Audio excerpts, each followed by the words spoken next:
All right. Mr. Bemrose, Pastor Sarah? I have here, I gave it a little glow up, as the kids say, a gavel that I found in the archives of things. Actually, it was shoved behind some VHS tapes in the copy room. But I understand that this is like the council gavel, and this is your last. It's supposed to be a mic drop, not a plate drop. This is your last annual meeting as a council member, so I give you, sir, runner of the meeting, the golden gavel. Please call us to order.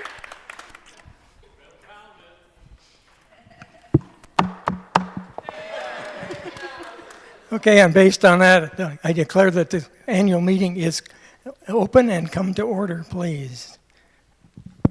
You should have all received this, yes? Isn't it beautiful?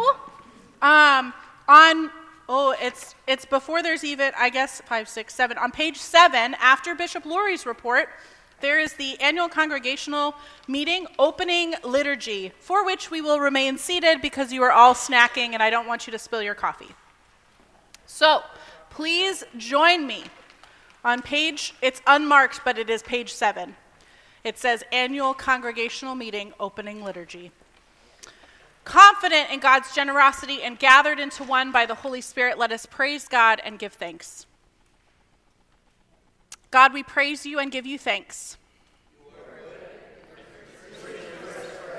You gave us a garden with good food to eat. You rescued your people from slavery. You gave us prophets to correct, rebuke, and encourage us. We bless you for your justice and mercy. You gave us your Son, Jesus, to love and redeem and save us. We praise you for his death and resurrection. You gave us your Holy Spirit to be our advocate and comforter. We bless you for the gifts of our nation. Strengthen your church with every spiritual gift and commission us again to be your servant people. Oh, sorry. I didn't even slow down for that one. Multiply in us the fruit of the Spirit. Love, joy, peace, patience, kindness, generosity, faithfulness, gentleness, and self-control. Send us in your love and mercy. That the world may know you and praise you. We sing together a song of gratitude as we gather to do the work of this organization. Now thank we all our God.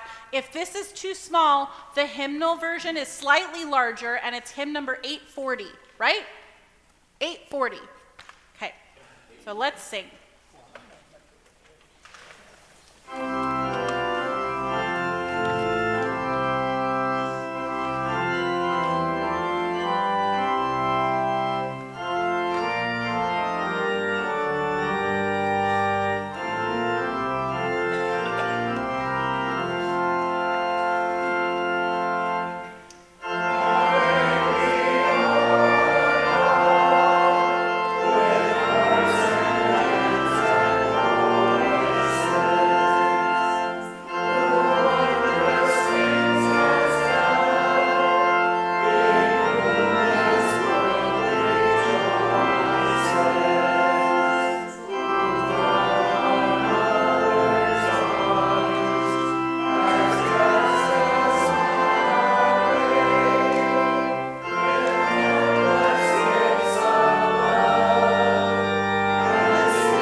didn't say this before we began, but I just wanted to acknowledge that this is the annual congregational meeting opening liturgy provided by Churchwide, by the ELCA, which is one of the fun things that is a benefit for us to be part of a larger body, is like your pastor had one less thing to do this week.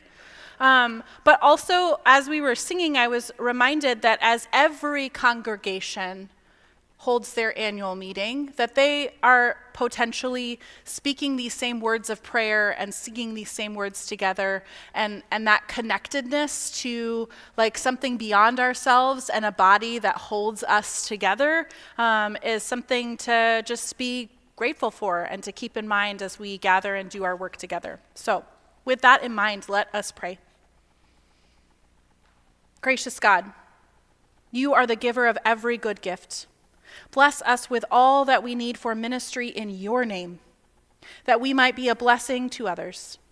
In the name of the one who broke bread and fed the multitudes, Jesus Christ our Lord. Amen.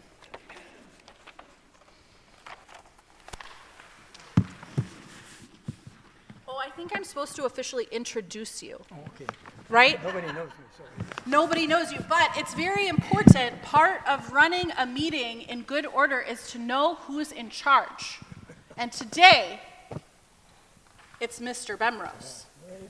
Richard Bemrose is our council president, outgoing, and has been on council more years than he has not been on council in this place. And so, with pleasure and gratitude, I introduce to you the chair of the meeting. Thank you. Applause is appropriate.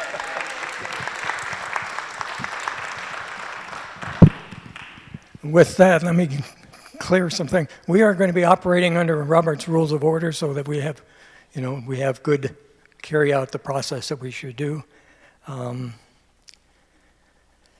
When we get to the point where we're going to take motions from the floor, I would ask that you would raise your hand, speak loudly so that Carla can get your name recorded in the official records of this meeting.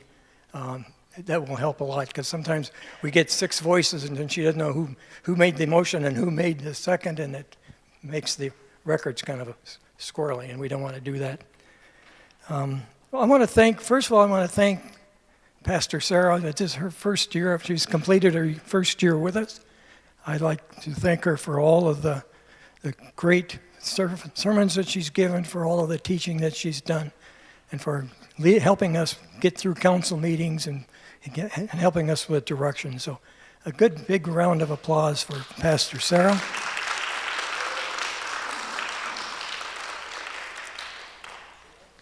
And I'm not going to make you stand and not going to wave hands because some of the people aren't here, but let me introduce the council. Besides me, there's Dave Qualheim, Larry Stoffergan, Carla Hills, Mary Carter, I knew that, Ernie Butension, Gloria Kelsey, Sharon Magnuson, and Jay Rector. And thank you all for all the hard work you put in this year, especially that time when I had to step away for a few months because of some medical issues. And I thank you all for keeping things going. We've kept the lights on, we paid the bills, and that's some of the main things that we were set out to do. Anything else that I need to do at this point? Let me look. I think that'll do it. So you would turn to the minutes from the last year's meeting. I would if you have a chance to read through them, I would entertain a motion to approve or disapprove. Yeah. Oh, you've already got a second over here. Amy Dietz. It's been moved and seconded that we approve the minutes as printed in the bulletin. Is there any discussion, any questions, anything you want clarified? All those in favor of approving the minutes, say aye. Aye. Any opposed? Any abstentions? Motion carried.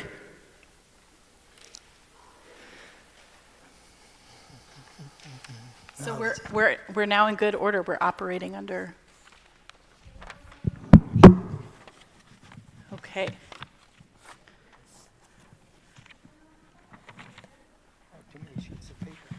Oh yeah, there's no number 5. Congratulations to Laura. Next year I'm going to bring prizes for people who find typos in the annual report. I owe you candy. That's our first typo. Now that we've approved the minutes, Let me just lay the ground, a little bit of groundwork for where we were last year. If you look at my report and the annual report, you'll see that we spent a lot of time. We had come out of COVID. We had come out of a 3-year process to finally call Sarah as our full-time pastor. And we were ready to run and jump and ready to go. And then we discovered that administratively, in terms of what was going on, there were a lot of process and procedures that we knew about, we think, that were not written down. And so we spent a lot of time cleaning up a lot of that. So administratively, we cleaned up a lot of those things. We've also found that from the staff standpoint, we were derelict in not having done annual reviews. So we got those taken care of and brought that up tonight. We were in the process of getting ourselves back into the habit of operating as best as we should have been operating. We've rewritten some of the policies and procedures. We found that there were some things that we'll talk about later that are Constitution that we need to talk about, and that'll become later in the meeting as well. And some of our focus was just getting ourselves together, putting our arms around each other, physically for a change instead of just over the television.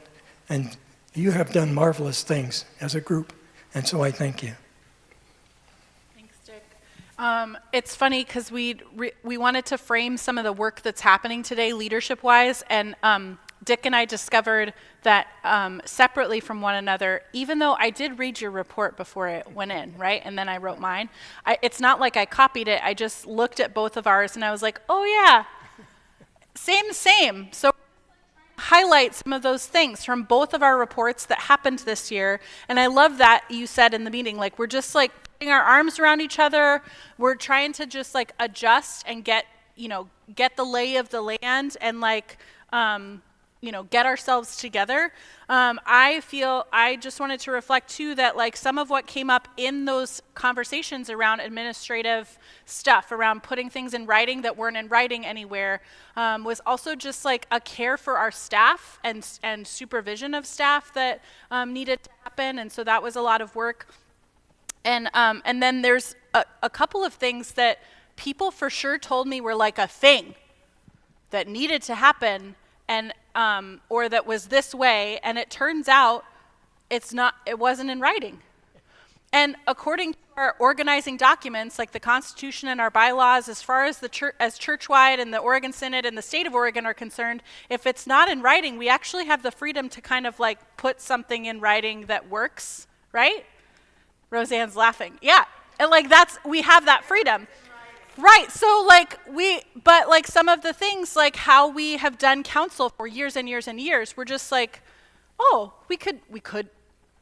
we're not bound by anything, right? And then I also spent a lot of time noticing that before I arrived, there were a lot of you, leaders in this place, that really held this place together, that were flexing their muscles a lot to hold this place together, and that need a break. Right? That just need some of that breath and breathing space that we've all been taking. And so some of that structure, right, of counsel, of leadership, et cetera, is going to flex and change because of both of those things. We're not bound by anything in writing yet.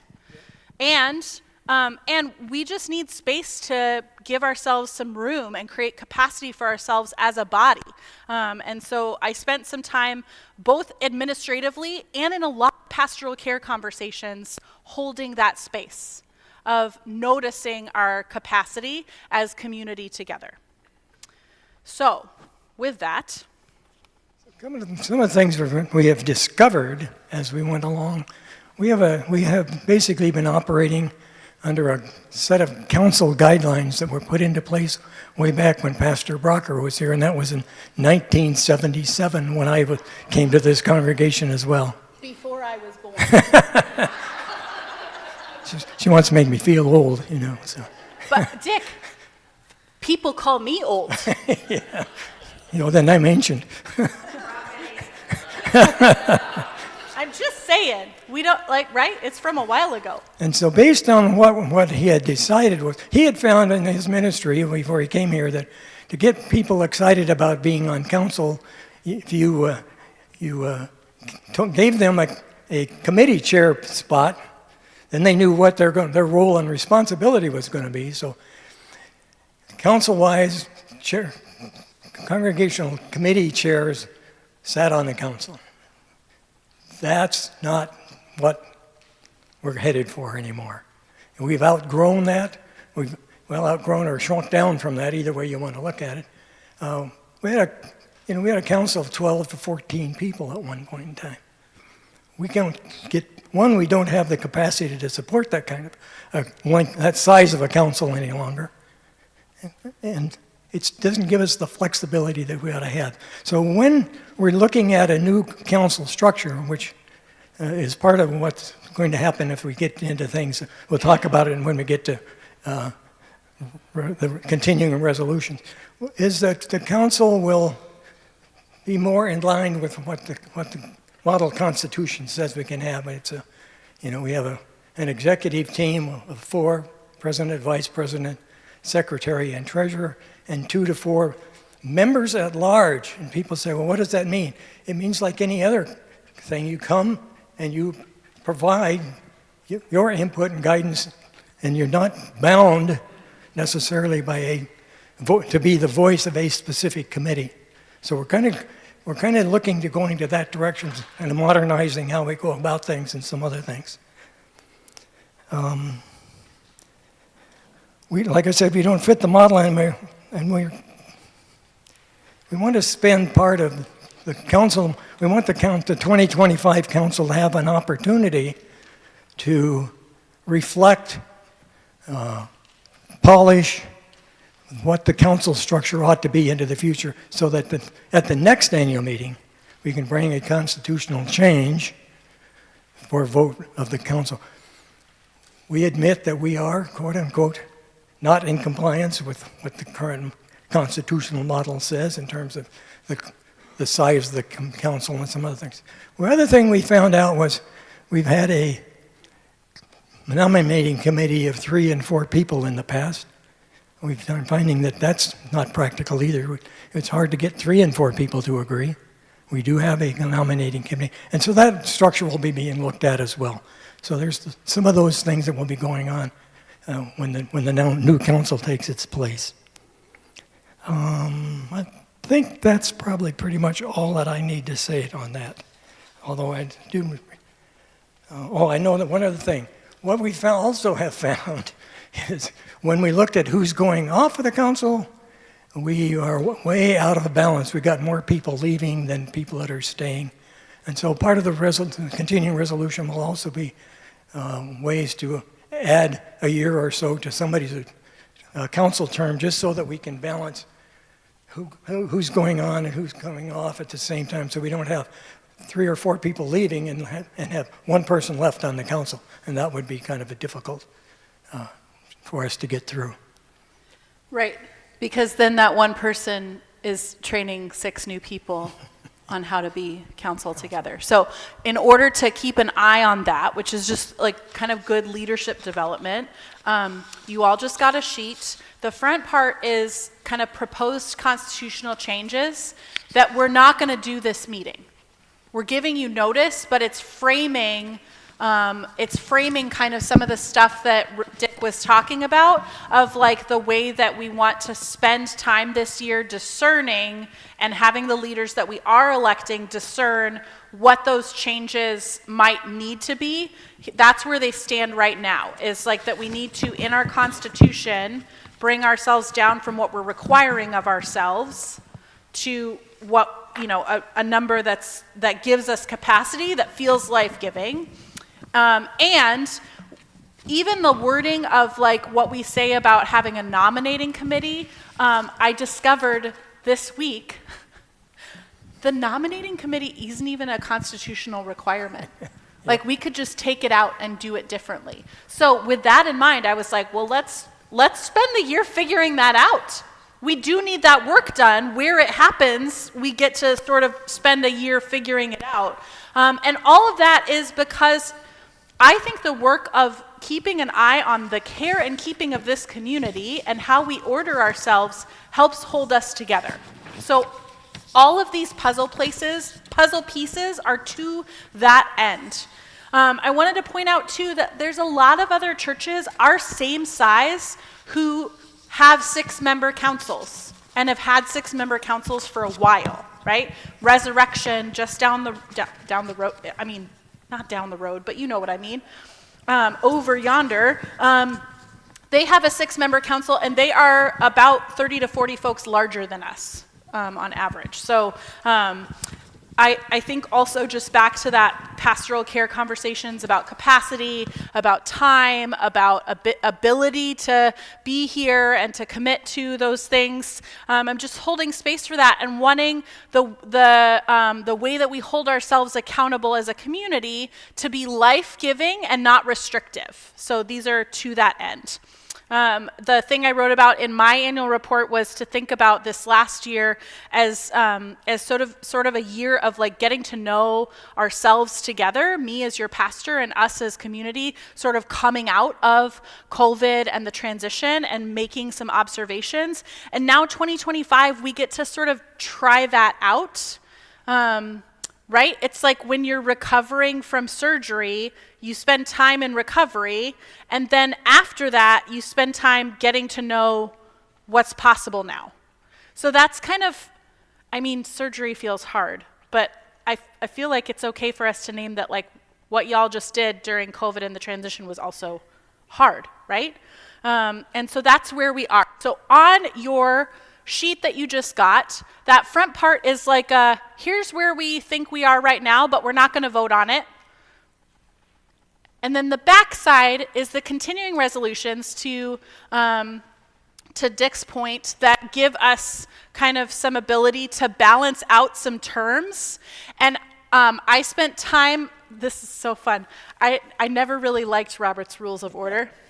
But I had to spend time just like figuring out what's possible. So I spent like some time on the phone with our local constitutional expert / parliamentarian, Greg Shea, who's a member over at Trinity Lutheran and our former Synod vice president, talking through our situation and receiving recommendations from him on like what to do. Like our council is out of balance, our blah, blah, blah is out of balance. And so what he said was, oh, you could do a CR. And I said, Greg, what's a CR? Don't give me alphabet soup. And he explained that continuing resolutions are kind of temporary measures to give us like the possibility of doing things, and they are undoable by a 2/3 vote of the council. So we don't have to have an annual meeting to undo them, thank God. But we can vote to pass them so that we're holding ourselves accountable to this thing, and then the council can say after a year, this is no longer necessary, we're going to vote to undo this continuing resolution. So it's a way to begin to put in writing accountability to ourselves that we're actually just going to we're going to do what's in writing. We're starting. We're taking a step. Should we ask if there's any questions about our report before we move on to the continuing resolutions? Do you have any questions of where we've been and what we're trying to tell you that we've taken care of for the year? Do you have any concerns that you want to bring? Now's a good time to do it. You can whip on me for one last time. Nothing, huh? So you got in your hands there a copy of the continuing resolutions. If you've had an opportunity to read through those, they really are there for the guidance to next year's council. But I wanted to make sure that we voted on them so that we know that we have, from a congregational and a council standpoint, we have work that needs to be done for this coming year.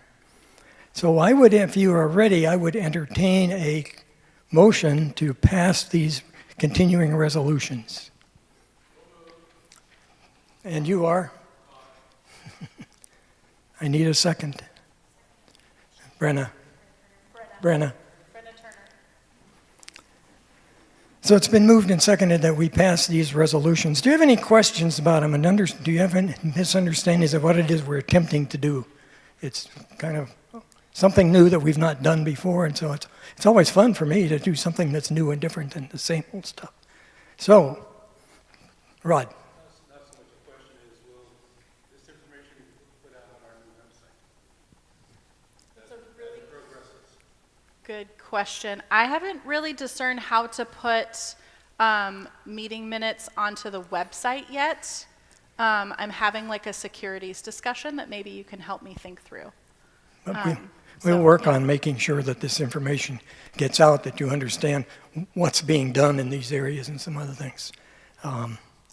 So if we have any more questions or comments or concerns, if not, all in favor of passing these resolutions, say aye. Aye. Any opposed? Any abstentions? Motion carried. Yay. Let's see, now let me find my page again. Elections. What we're doing is this year that we are going to be voting by written ballot, which is really what the Constitution says we are supposed to do.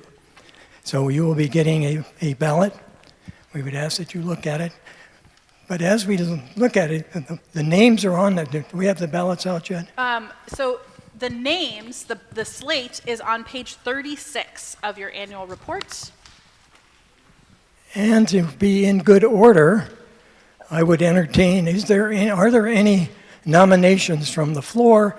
If you are going to nominate somebody, make sure that you have talked with them prior to that so that they don't get surprised and suddenly find themselves on the council when they had no idea that they were going to be on the council. So do we have any other names we want to add to the slate? Yep, it's on the slate. Yep, this is the time to do it. I'd like to add Carla and myself to the Senate Assembly voting members. Okay, so Rod and Carla Hills are nominating themselves as the voting members for Synod Assembly.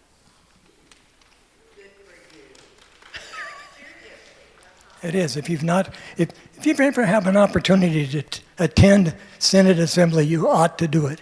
It's a great way to get a better picture of what the larger church is all about. So that we are here and we do certain kind. And what is the larger church doing in our? And they do it for us as well, not just for the community, but they do it for us. And so if you get the opportunity, I would encourage you to take advantage of it. Any other changes or additions that we want to make to the ballot? You want to write those names in so we can. You have the opportunity to vote, check all of the above, basically, or you can select individuals and not select other people. And Dave Qualheim has volunteered graciously to collect the ballots and total them up so that we know what's going on. Oh, and in case you wonder, I forgot to say to you at the beginning of this meeting, we do have a quorum. We don't have to have two terms. We only need 13 people to have a quorum. So we have a quorum for this meeting. So everything we do today can be recorded as Good order. we needed it. Yeah, we both get to vote too. Thanks. And my pen is over here.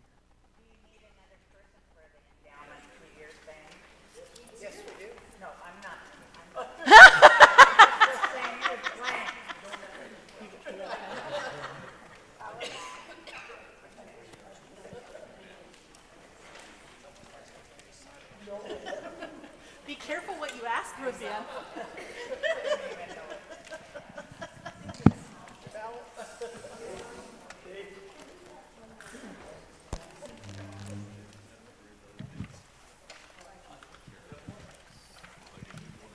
If you haven't had an opportunity to turn in your ballot, just raise your hand and we'll make sure that they get to you.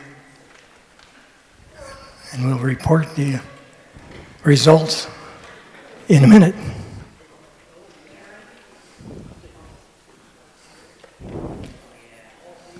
I think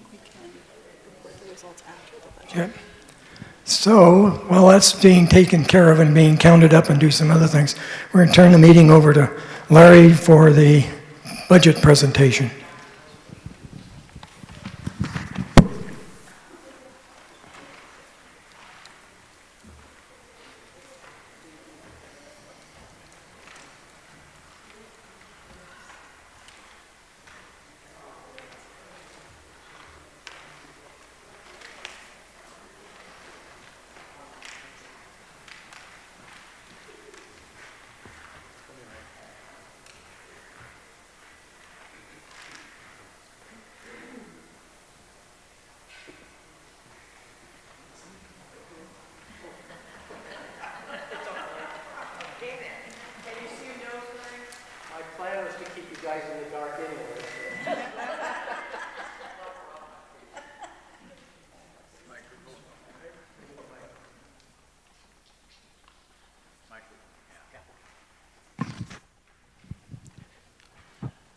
Hello, hello. Oh. Am I the only one when we notice the agenda? We're missing a fifth. No, I know, but a fifth from the Lutheran Church? That's what I meant.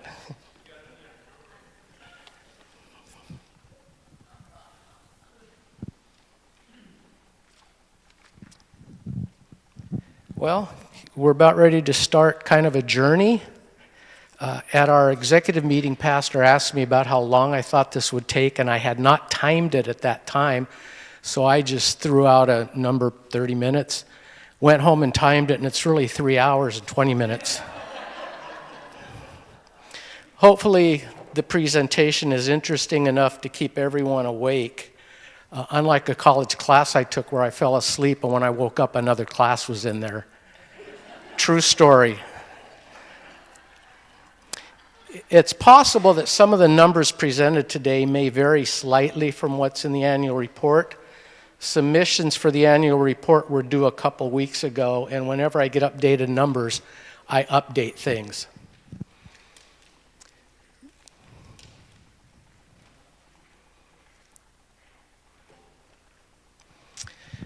Money in the Bible. In case you haven't had a chance to read yet, there are 2,350 verses concerning money in the Bible, twice as many verses about money than verses about faith and prayer combined. Nearly 15% of everything Jesus spoke about related to money. For those that don't know, accounting and math have a lot of logic involved. And so you're going to get a little logic lesson. Logic is a system of reasoning that aims to draw valid conclusions based on given information. For example, all men are mortal. Socrates is a man, therefore Socrates is mortal. Well, here's another one. People like money. Accounting is about money. Therefore, people like accounting. Well, as Spock would say, this is most illogical. So given that most people do not understand accounting, I'm going to take you through what our accounting system's like at Gethsemane, kind of give you an outline. So when we get to the budget, you will understand exactly what happens.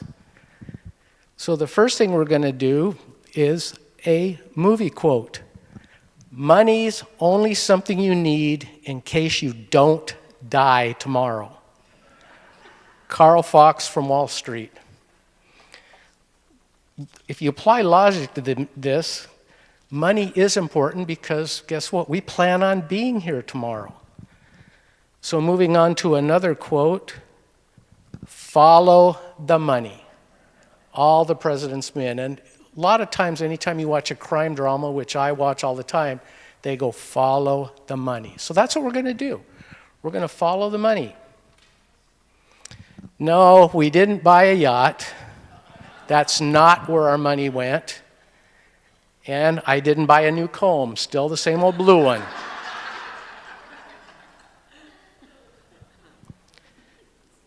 The reason I put this on here is because there's a quote from Ben Franklin, and it says that beware of little expenses, a small leak will sink a great ship. I also take and apply that not only to our spending, but also to money coming in. And we'll get to an example of that, why every little bit helps.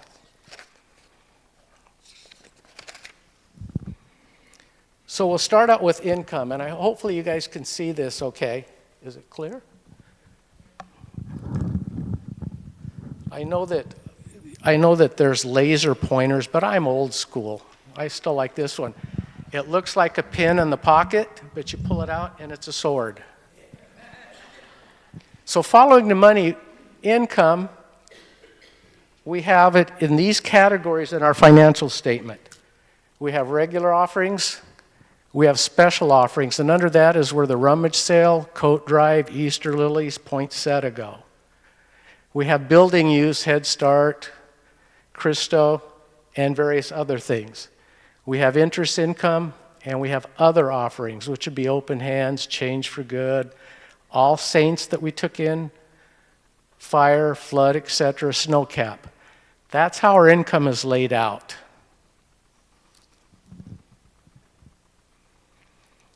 And here's what it looks like. 58% there. What really concerns me is the fact that we are relying on 22% from rental income. That is not necessarily a good, healthy place to be, but the bottom line, it's reality.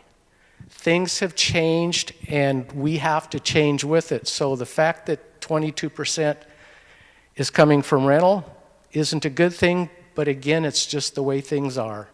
That is reality in today.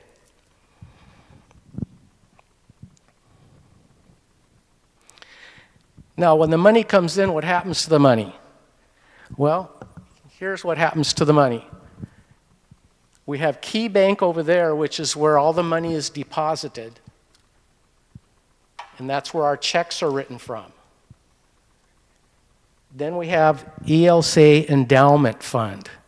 I want to talk about the endowment fund. I bet you a lot of people didn't even know we had that. We do have an endowment fund. And here's what we've done with it. Because we have the endowment fund,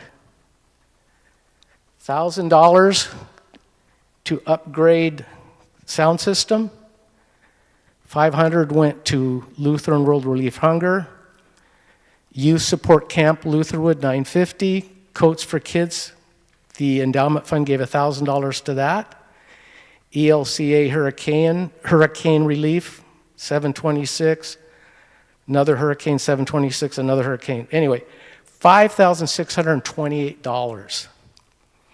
And that leads me to another Ben Franklin thing. A penny saved is a penny earned. By having that endowment fund where we put money in there, we can't use the principal. So obviously, the more money that goes in there, the more we can do things like you just saw on the other slide.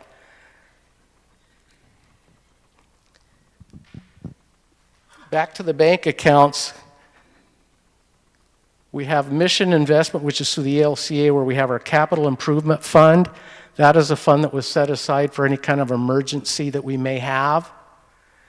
Restricted funds, that's where all of the money goes that's restricted, like when we brought in that New Horizon money, people who maybe give to a specific cause, like Oregon Fund or special gifts or whatever.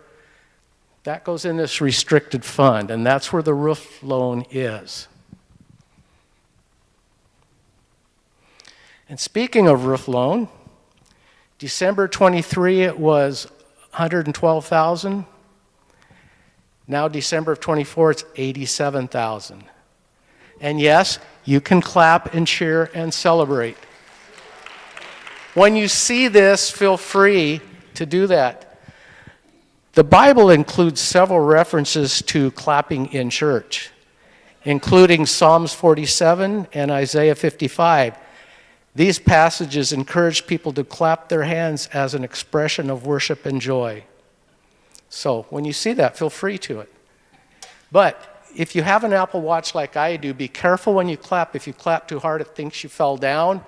And you've got to, yes, you know what I'm talking about. So be careful.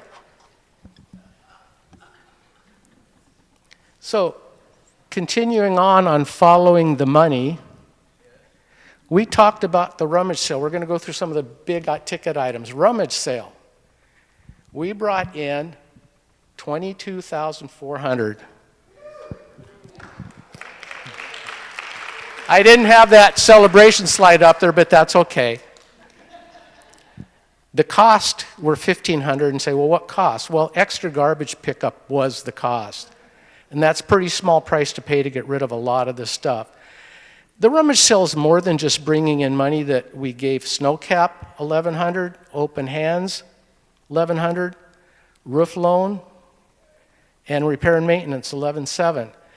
It is a great opportunity to intermingle with people in our community. I'm telling you, people come in, they're happy, they're thrilled. It's kind of a win-win. We get money that we can help our cause with, and people get to pick up a bargain on something they may need. A lot of people maybe have a kid going to college. They can pick up a couch or a chair.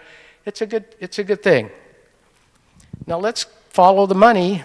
$11,700 repair and maintenance. What did we do with that? Moss removal on our roof. That was $3,800. Hot water heater in the kitchen there, $4,800. And that it was necessary. Remember I said we have 22% of our money coming in from rental? We need to keep a safe place for our people who rent from us. And we needed to bring up to code the dishwashing machine back there because we have Head Start that does a lot of preparing food back there. That was necessity. Now, if you add those up, you're thinking the moss removal at 38, the hot water heater at 48. That doesn't equal 11.7. What happened to the rest of it? No, we didn't flush it down the toilet. But we did buy toilets, 7 of them to be exact. So moving on again, following the money, some other big items, the coat drive. What a wonderful thing that Patty Olson has headed up, and just a great, great, great program. All these little kids who would normally not have a coat, well, they have coats. So going on again, following the money, we had the coat drive where we brought in $7,700. New Horizons brought in almost $2,000. That is the money that we gave that Pastor can probably explain it real well.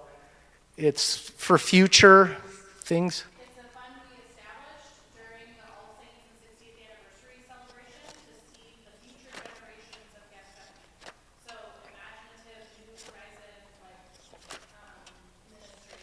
So some of you that purchased candles or donated for candles in honor, that fund we're hoping stays as one of the designated funds that can be utilized as we start to kind of lean into the future. That answered the question for you? Good question, thank you. Yep. Snow cap, we gave $2,100. Capital campaign, almost $11,000. Now here's where that Ben Franklin quote,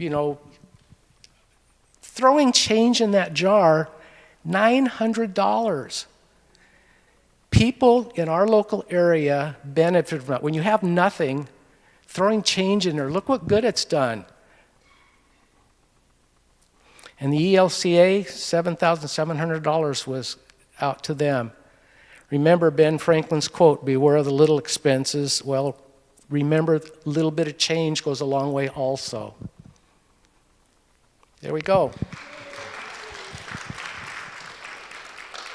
Well, you guys catch on.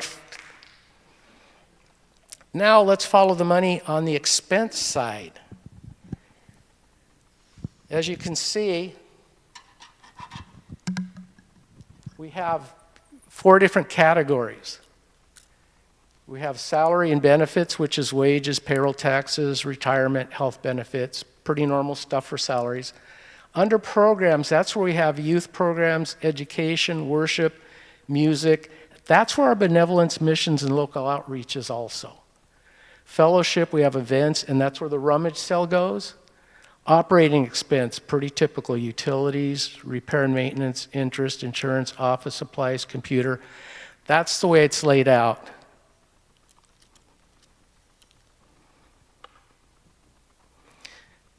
So budget is basically two parts. Obviously, I showed you the revenue part, money coming in, and the expense part, money going out. When you approve this budget, you're saying that we can spend, we can pay our bills, but again, it's based on what revenue comes in. So far, it's been pretty nice because we've been able to pay all our bills. And I see that continuing, but there's tough decisions that have to be made if that doesn't happen. Now, here's some of the reasons why budgeting gets so difficult. 1964, 60 years ago, gas was 30 cents a gallon. $4.17 now. New house, $13,000. $546,000 now. Rent, $115 a month. Now it's over $2,000 a month. New car, $3,500. Now $4,800. Beatles, A Hard Day's Night, $5.98. I think it's priceless, but there you go.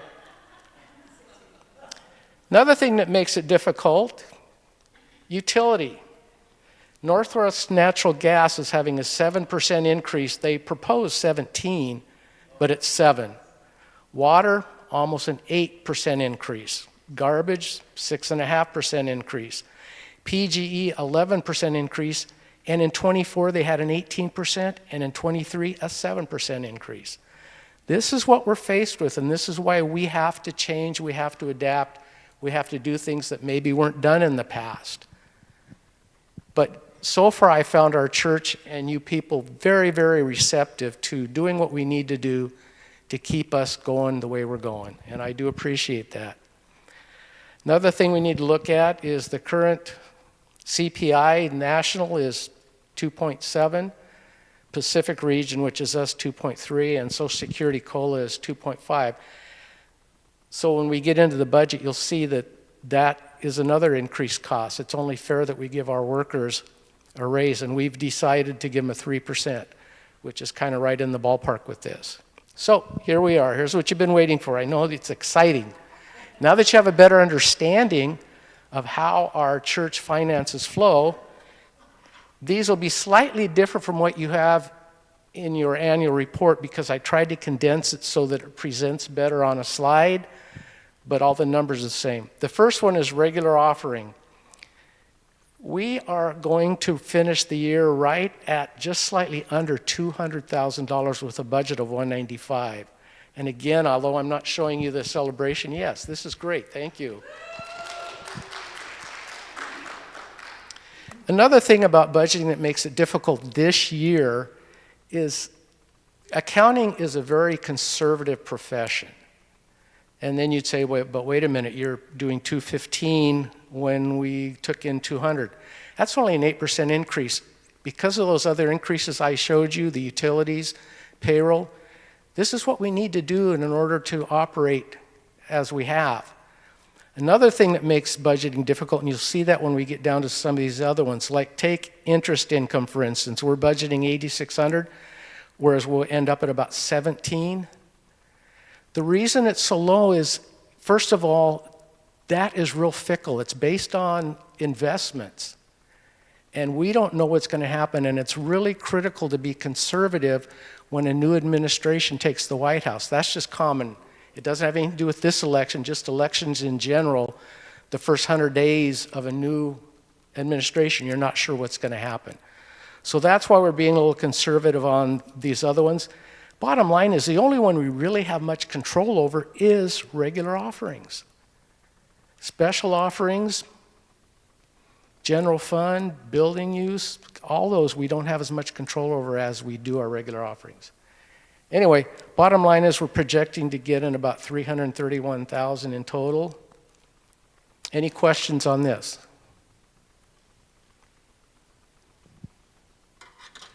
Either you fell asleep or I'm covering it pretty well. Now, Let's get into the expense side. And again, as I showed you on that one slide, we have different categories. The first category is salaries and benefits. As I stated, we're doing a 3% increase, which I think is very fair and I do not think is out of line, and I think we're more than capable of handling that. You'll notice that the staff, we're budgeting almost 60,000, whereas we're projecting finishing at 48. That's because Josh is now going to be an employee and not a contractor. So he's moved into there, yes.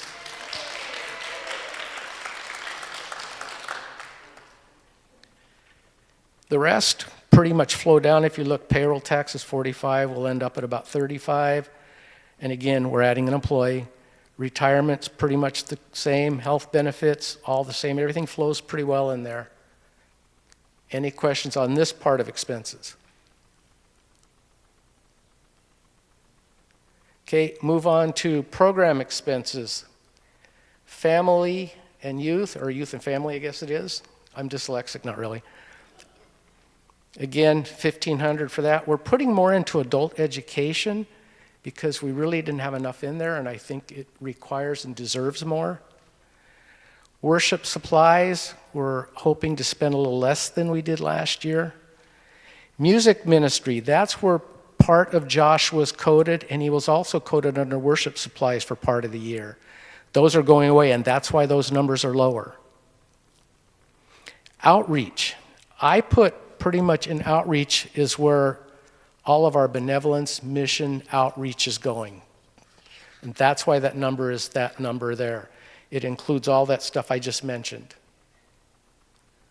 Total 28.7. We projected spending 29. So we're right in the ballpark there. Any questions on that part? Larry? Yeah. I don't see any line item for expenses associated with Family Promise. That's a good point. There isn't any. It would probably go under outreach, and we have some money in there, but it wasn't a specific line item. No particular idea. What's that? I do not at this point, no, but that's a good point. There is not a monthly budget for it. There is the cost to us of doing Family Promise is the use of our building. So we are not itemizing it at all. And we're anticipating, or the team has anticipated, that any cost needs, we're hoping to absorb like outside of regular day-to-day costs. So that'll be special donations and offerings. Rummage sale folks have already started setting aside like sheets and things to use. So we don't actually know a calculated, like Family Promise doesn't say it's gonna cost you this much because every church does it differently. So we couldn't budget for it because we're trying to deal with it outside of the. And that's a good question. We definitely need to track that. I can't anticipate that it's going to throw too big of a wrench into our plans. Any other questions? Oh, So the outreach at 18,000, is that all of the benevolence that we're doing? Because typically it's 10% of the budget. well, it hasn't been 10% for quite some time. If you add in all the stuff we do, like making quilts and volunteering at SnowCap and all that stuff, we're well above 10%. But the actual cash outlay has not been an exact 10% for many years. Again, changing times. We do the best we can, but that's reality. Any other questions? Okay, this is under fellowship expense. Again, nothing out of line there. We're pretty much tracking. It's going to be a little bit less, we hope, because we are not having the big 60th anniversary party that we had last year. I'm not saying we're not going to have parties, just not labeled the 60th. Now, operating expenses, again, as we already discussed, utilities, not much we can do about it. It is what it is. Security, repair and maintenance, interest on loan, insurance, the usual business stuff. Any questions on this page? Telephone, everything pretty much slides down. Nothing really out of line or sticks out.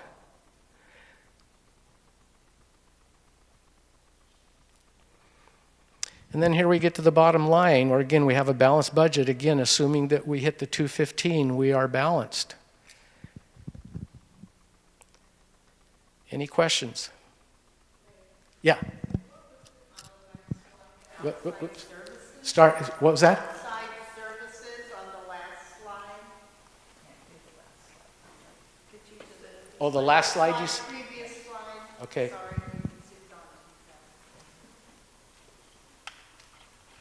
And what was that? The outside services. Would you? Okay.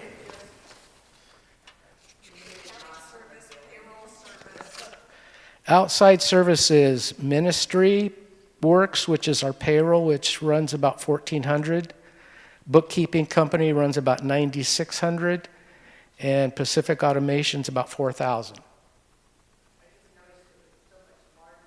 Yes, because we do payroll outside, we do bookkeeping outside, our copier maintenance on that, and again, I have all these written down. It's just so hard to see with the lights out. Who turned the lights out? Anyway, good question, and that's what it's for. Any other questions? I also want to say that when we were putting together last year's budget, I think we were putting some things in different categories, which is why you're seeing such a large increase there. I know that when I was doing last year's budget, I was not including the copier. There were other things that were not included in there. So it's a lot of it is just what line things got put on. Yeah. Yes, and that's, for those that didn't hear all that, there's a lot of different line items in different places this year from last year. I tried to line the budget up exactly as our financials come off of the financial reporting, so that when I go through to analyze and look at things, it's real easy. Everything comes off in the same category. So I worked hard to make sure that lines up, and she is correct.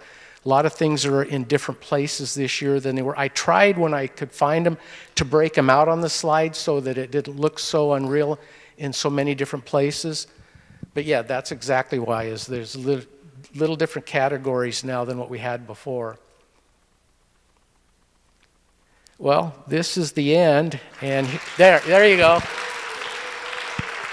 Now I have to wonder, is the clapping because we're over, or because you liked what you saw? Anyway, Mr. President, I would like to make the motion that we accept the budget as presented.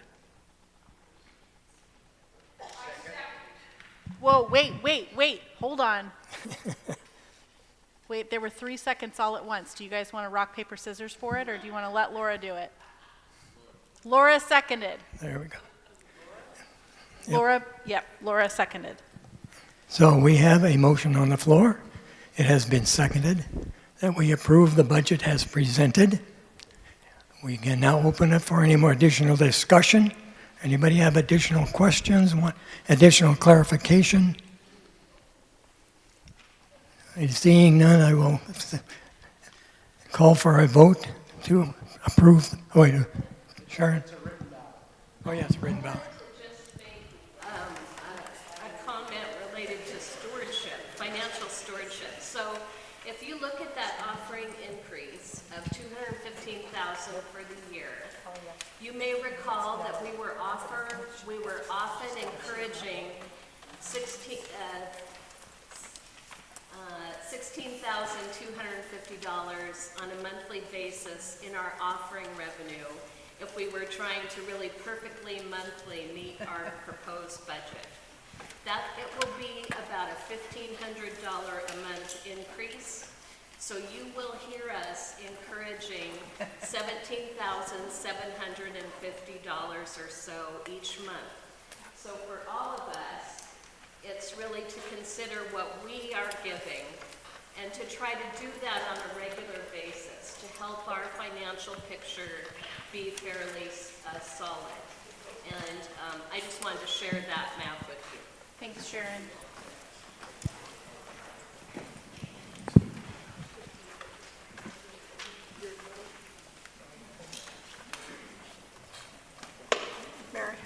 can carve out.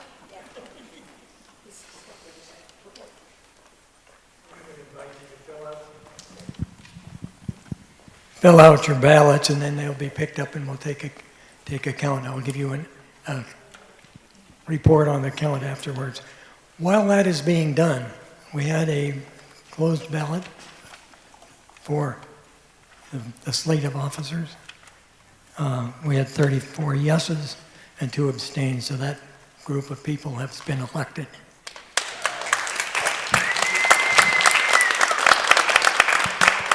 And technically now, Sharon is now the president of the congregation. I'm not.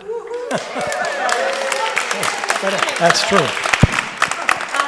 I think we've got a couple more. Did you pass all your ballots in? Here's one. Let me grab yeah. I was looking for a plate, but I'll just put them in my hands. Here. Any more? If you got them, hold them up so that they know if they got. Okay.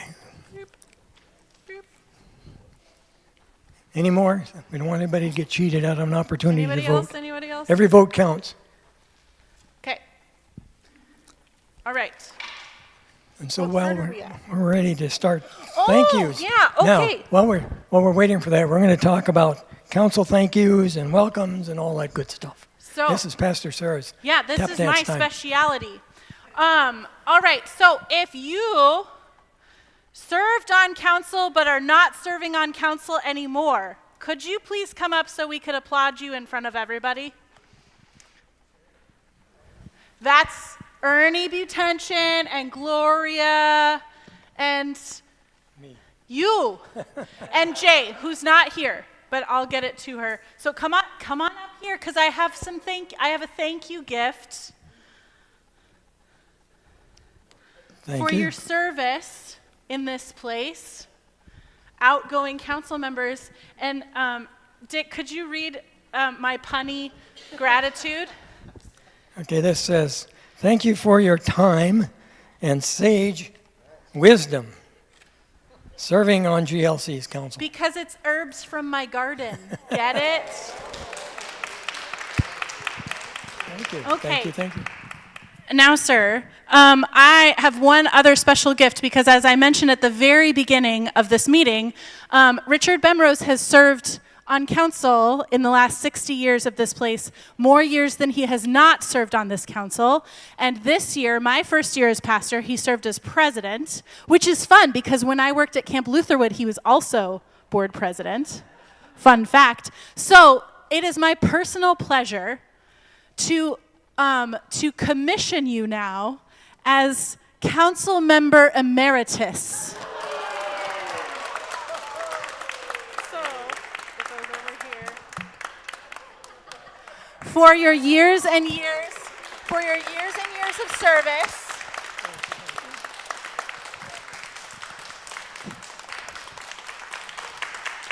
Yeah.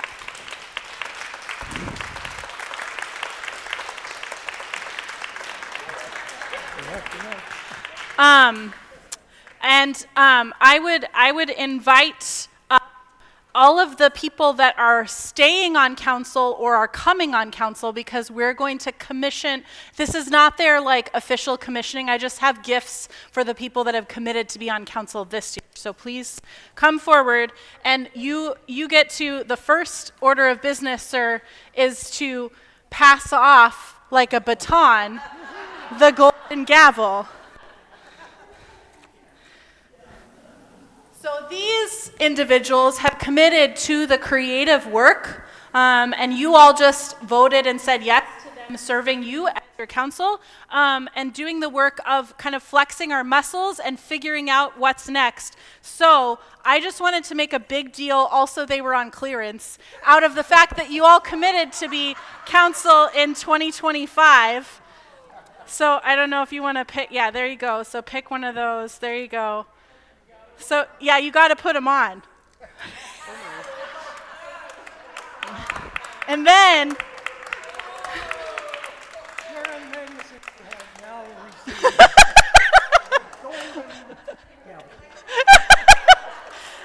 and then I thought, what can I equip them with for this year of creative work. And so I bought their all-weather, like weatherproof notebooks. And I have a thing for fancy pens. So welcome to council. Thank you for saying yes.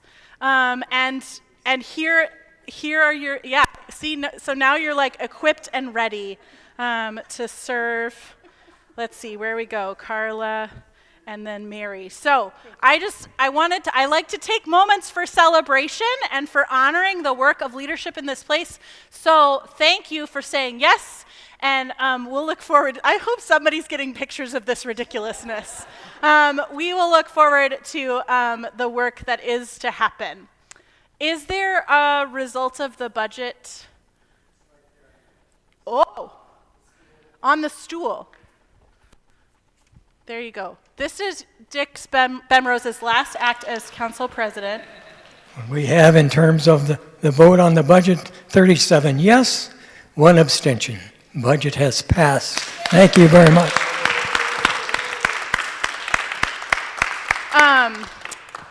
You just officially passed the gavel to Sharon, so I'm going to invite her to stay up here to gavel after I pray.